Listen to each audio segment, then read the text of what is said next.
Hello students, welcome back to physics class. Students, आज हम यहाँ पे बीएससी फाइनल ईयर का 5th सेमेस्टर का पेपर 1 जो कि हमारा सॉलिड स्टेट फिज़िक्स है, उसमें हम यूनिट फर्स्ट कर रहे थे।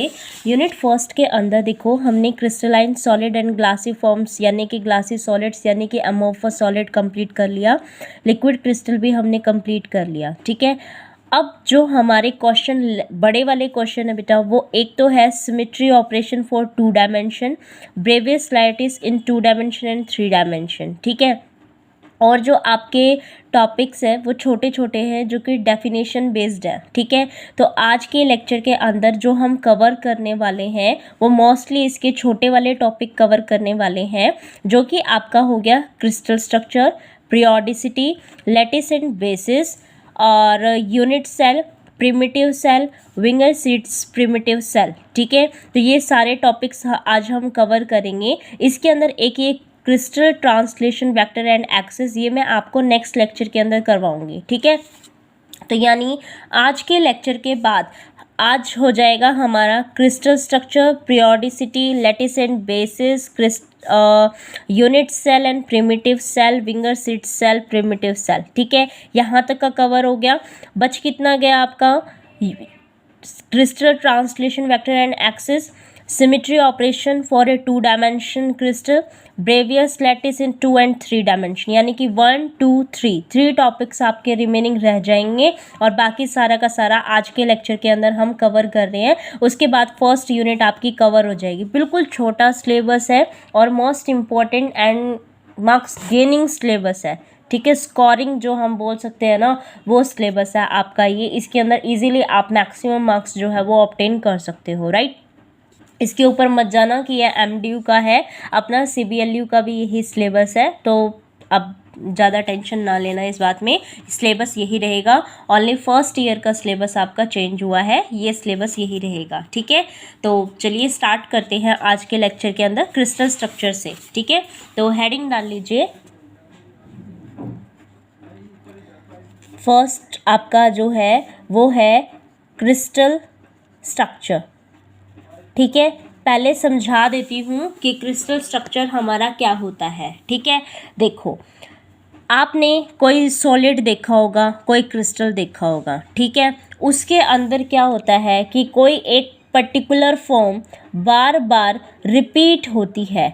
ठीक है, बार बार रिपीट होती है। जैसे आपने ये सर्कल बनाया, ये बार बार रिपीट होके एक सॉलिड बना गया। ठीक है, ये सॉलिड टाइप का मैंने कह दिया कि एक ही क्रिस्टल बन गया। तो ये जो बार बार एटॉमिक की अरेंजमेंट इसके अंदर हो रही है ताकि ये क्रिस्टल को फॉर्म कर दे, उस एटॉमिक अरेंजमेंट को इस क्रिस्टल के अंदर क्या बोलते हैं? क्रिस्टल स्ट्रक्चर बोलते हैं।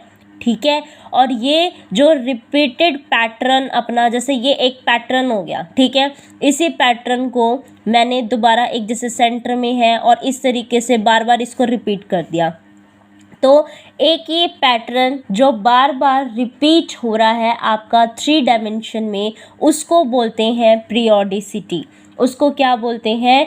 पीरियोडिसिटी बोलते हैं। सपोज मैंने यहाँ पे ये बना दिया।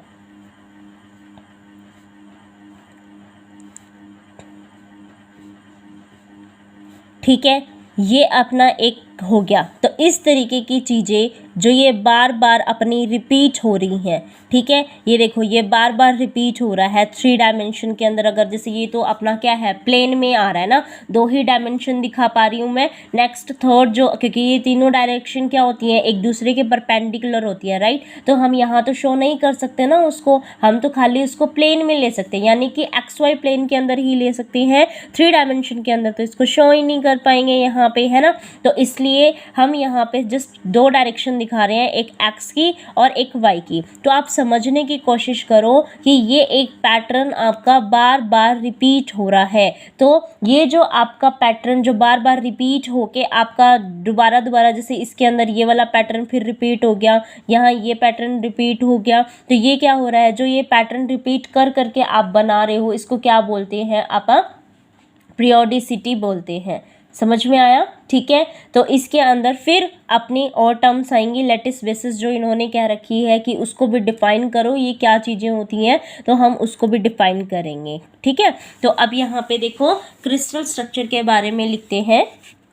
लिखिए, पहले क्रिस्टल की डेफिनेशन दे देते हैं, क्योंकि उसी में ही ये कह रहा है कि रिपीट होता है। उस रिपीट को हम क्या बोल रहे हैं, एटॉम जो अरेंजमेंट हो रही है उसको तो क्रिस्टल स्ट्रक्चर बोलेंगे, और ये जो बार बार रिपीट होता जाएगा उसको पीरियोडिसिटी बोल रहे हैं। तो स्टार्टिंग वहीं से ही करना है इसको। ठीक है, इसमें दो डेफिनेशंस आएंगी आपकी, एक तो क्रिस्टल भी पता चल रहा है कि क्या होता है, क्रिस्टल स्ट्रक्चर भी पता चल रहा है कि क्या होता है, और पीरियोडिसिटी भी पता चल रही है कि क्या होती है। तो तीनों डेफिनेशन एक ही डेफिनेशन के अंदर आ रही हैं, तो जब भी कोई सी डेफिनेशन पूछी जाए आप वहां से उसको यूज कर सकते हो। समझ में आया? तो क्रिस्टल भी लिख लीजिएगा और क्रिस्टल स्ट्रक्चर भी और पीरियोडिसिटी भी।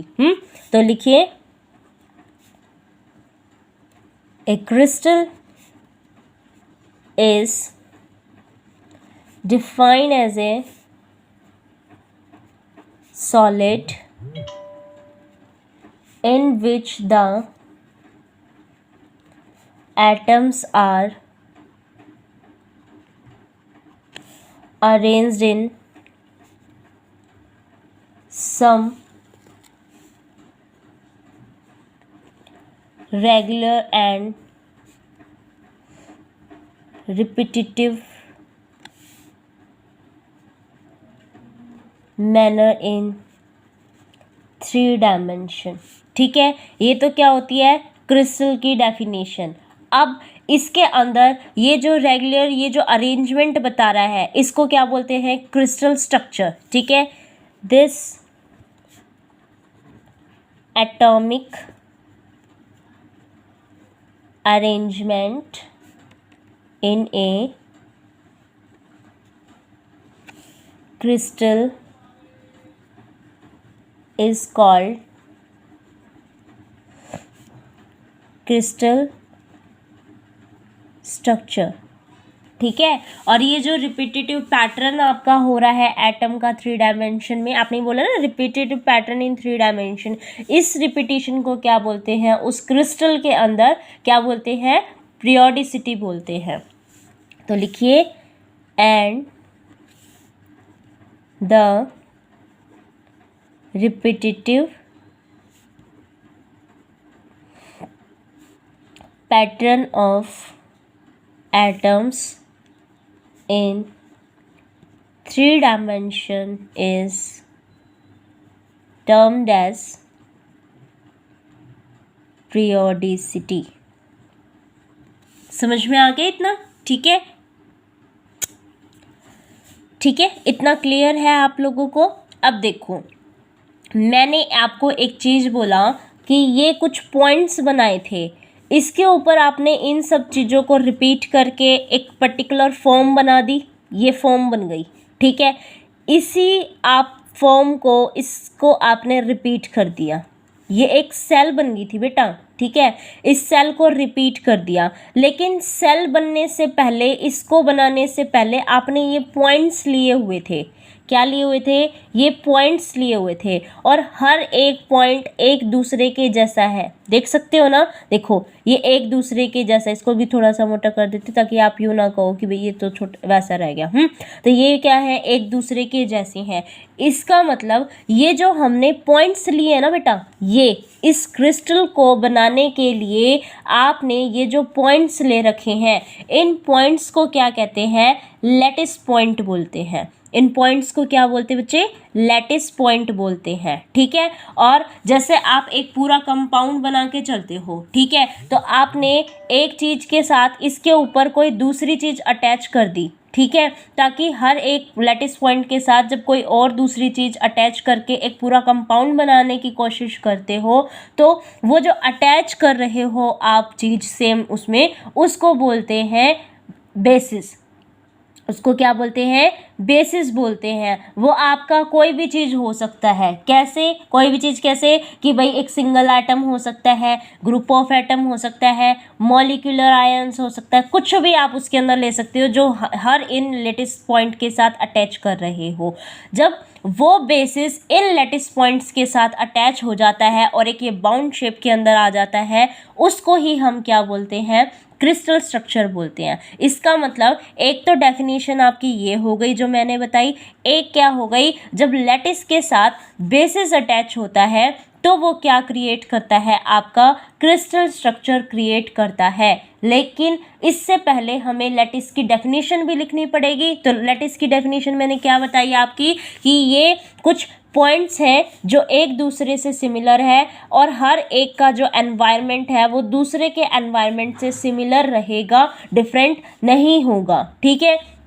और इन लैटिस पॉइंट्स के साथ एक पर्टिकुलर असेंबली का, जैसे single atom, group of atom का जो हम एसोसिएट करवा रहे हैं इन लैटिस पॉइंट्स के साथ, तो वो जो असेंबली जिस चीज़ की हो रही है उनको क्या कहा जाएगा, बेसिस कहा जाएगा। तो वो लैटिस प्लस में बेसिस आपकी क्या हो गई है बेटा, क्रिस्टल स्ट्रक्चर हो गया है। क्लियर है इतना? लिखें इसको, चलिए लिखते हैं, लिखो लैटिस। लैटिस के लिए लिखिए एक क्रिस्टल लैटिस, लिखिए crystal lattice is a purely geometric concept और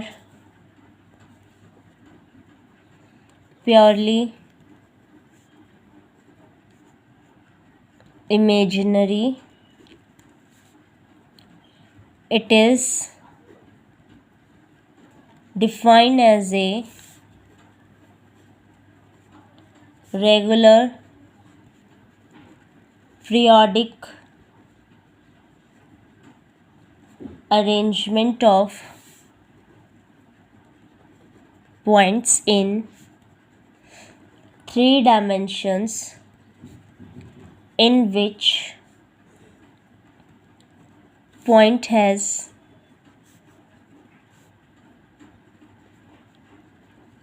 surrounding or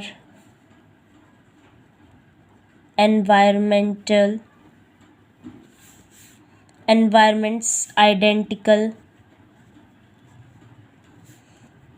to that of every point, यानी हर एक का सराउंडिंग दूसरे से एक जैसा है, ठीक है। इसको दूसरी तरीके से भी लिखवा देती हूँ, जिसको ये डेफिनेशन, ये वाली पॉइंट्स ना कई बच्चों को थोड़ा सा टिपिकल लग सकता है कि ध्यान ना रहे, ठीक है। तो इजी लैंग्वेज में भी लिख लो। एक तो ये पॉइंट, उसमें एक ये लिख सकते हो, lattice may be defined as an infinite array of points in 3 dimension in which every point has identical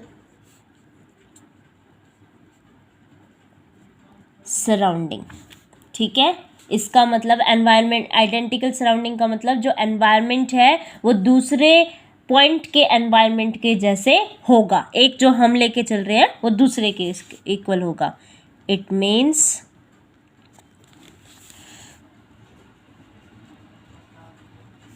environment of A given point is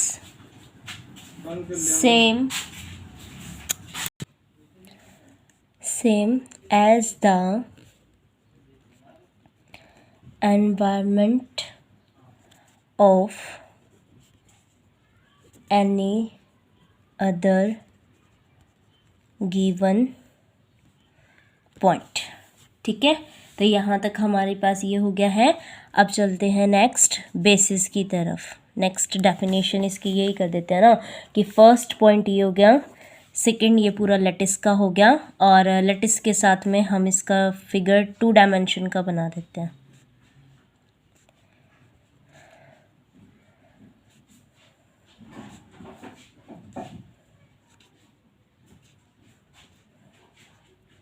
ये 2 डायमेंशन का लेटिस बन गया है। ठीक है,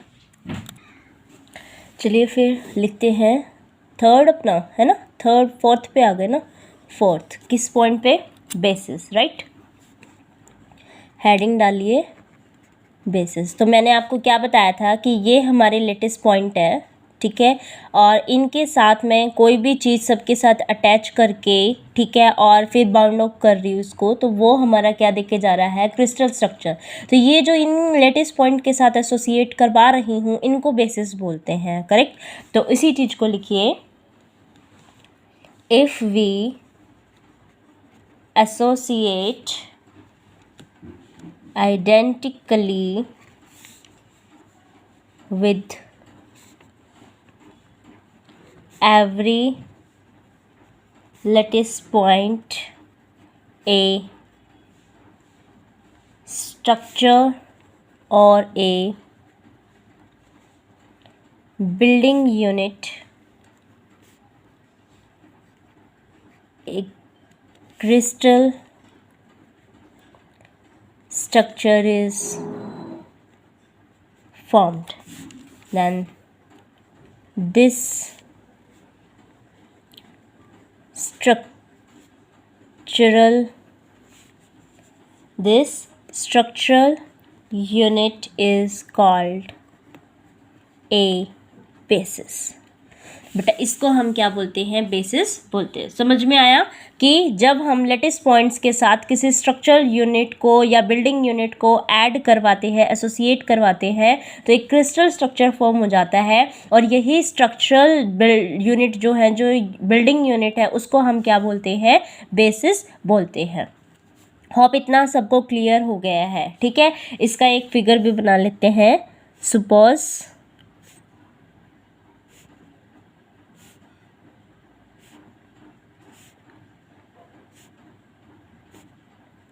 ये हमारे पास लेटिस था, ठीक है, इसके साथ मैं ऐड करवा रही हूँ अपने इस बेसिस को, ठीक है, इस बेसिस को। ये बेसिस आपके कैसा भी हो सकता है, जैसे मैंने बताया था। और ऐड होने के बाद जो हमारे पास बना, आप इक्वली बनाएंगे, ठीक है, जितना स्पेस इधर छोड़ा है उतना ही स्पेस देके और इसके साथ इसको अटैच कर देना, क्योंकि ये बेसिस था। बेसिस हर लेटिस पॉइंट के साथ अटैच होगा, बेसिस हर लेटिस पॉइंट के साथ अटैच होगा, ठीक है। इसके जैसे मैंने इधर अटैच किया ना, इस साइड भी आप ऐसे ही अटैच करके करिएगा, ठीक है। तो ये आपका हो जाएगा। तो ये जो फॉर्म हो गया, देखो ये क्या है आपका, लेटिस, करेक्ट। ये क्या है, बेसिस, करेक्ट। ये क्या बन गया, क्रिस्टल स्ट्रक्चर, ठीक है। अब मैंने आपको ये बताया था कि ये जो बेसिस है, ये आपका single atom, group of atom या मॉलिक्यूलर आयन किसी भी फॉर्म का हो सकता है। इसको भी लिख लीजिए, ए basis may be single atom like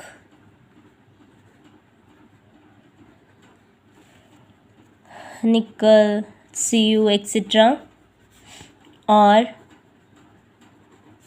group of atoms or